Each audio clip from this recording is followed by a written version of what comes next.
Mutton biryani കൊച്ചുറാണിയുടെ favourite item ആണെന്ന് അറിയാം. അതുകൊണ്ടല്ലേ ഹോട്ടലിൽ നിന്ന് വാങ്ങാതെ പാചകക്കാരനെ നിർത്തി നമ്മൾ തന്നെ മട്ടൻ ബിരിയാണി സെറ്റ് ചെയ്തേ. എങ്ങനെ സംഭവം അടിപൊളിയല്ലേ? നല്ല ഒന്നാം തരം ആണാടിന്റെ വാരിലിന്റെ ഇറച്ചി, പിന്നെ നല്ല കൈമാ റൈസിന്റെ ചോറും. മട്ടൻ ബിരിയാണി ജോറാവാനേ ഇത്രയൊക്കെ പോരെ രാമനുണ്ണി സാറേ? നല്ല ഒന്നാം തരം കുരുമുളകും ഗ്രാമ്പൂവും ഏലക്കയും. വയനാടൻ ഐറ്റം തന്നെ. അതിന്റെ ഒരു രുചിയൊന്ന് വേറെയാ. അപ്പോ കൊച്ചുറാണി, എന്താ നമ്മുടെ പ്ലാൻ? ഇന്ന് രാത്രി അമൃതയുടെ കല്യാണാഘോഷങ്ങൾ തുടങ്ങും. നാളെയാണ് അവളുടെ കല്യാണം. രാമനുണ്ണി സാറേ, ആ കല്യാണ ആഘോഷം നടക്കുന്നത് പുത്തമ്പുരക്കിലാ. ആ ആഘോഷങ്ങൾക്കിടയിൽ നിന്നും കല്യാണ പെണ്ണിനെ പൊക്കിക്കൊണ്ടുവരാന്ന് വെച്ചാ അതത്ര നടപടിയാകുന്ന കാര്യമല്ല. പുത്തമ്പുരക്കിൽ ഇന്ന് തിക്കും തിരക്കും ചടങ്ങിന്റെ ബഹളമൊക്കെ ആയിരിക്കില്ലേ? അതിനിടയിൽ നിങ്ങൾ നുഴഞ്ഞു കയറിയ ആര് ശ്രദ്ധിക്കാനാ? രാമനുണ്ണി സാറേ, അതിലൊരു പ്രശ്നമുണ്ട്. എന്ത് പ്രശ്നം?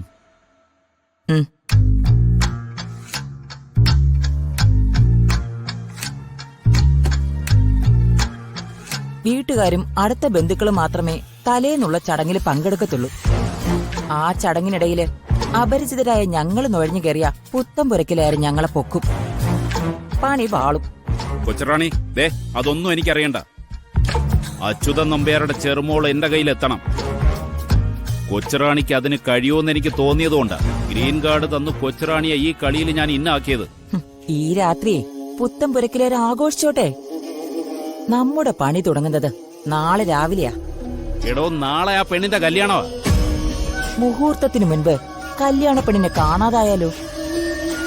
നാളെ ഓഡിറ്റോറിയത്തിലെ തിരക്കിനിടയിൽ വെച്ച് നമ്മൾ ഈ ഓപ്പറേഷൻ പ്ലാൻ ചെയ്യുന്നതല്ലേ രാമനുണ്ണി സാറേ ബുദ്ധി?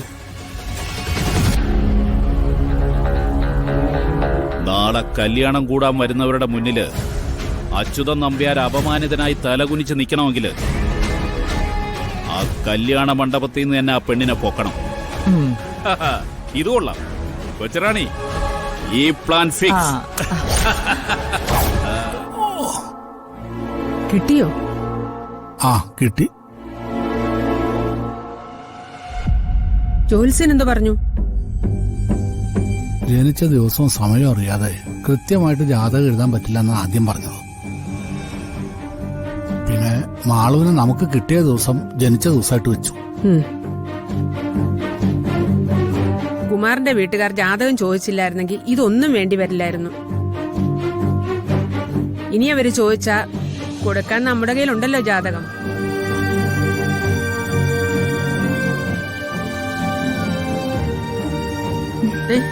രണ്ടുപേരും കൂടെ എന്താ ഇത്ര കാര്യമായിട്ട് നോക്കുന്ന? ഇത് നിന്റെ പുതിയ ജാതകം മോളെ.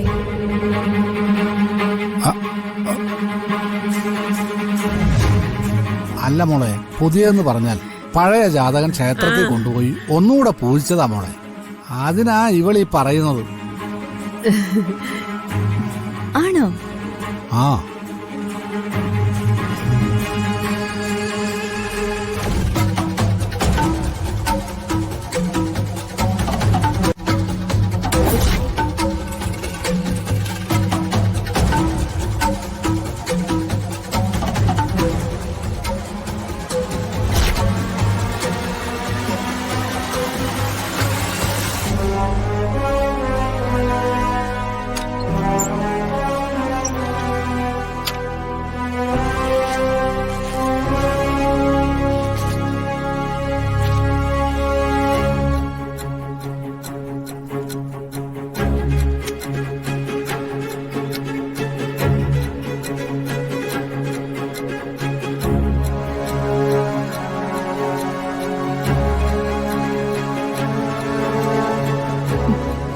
ജീവിതത്തെക്കുറിച്ച് എനിക്ക് ഒരുപാട് സ്വപ്നങ്ങളുണ്ടായിരുന്നു.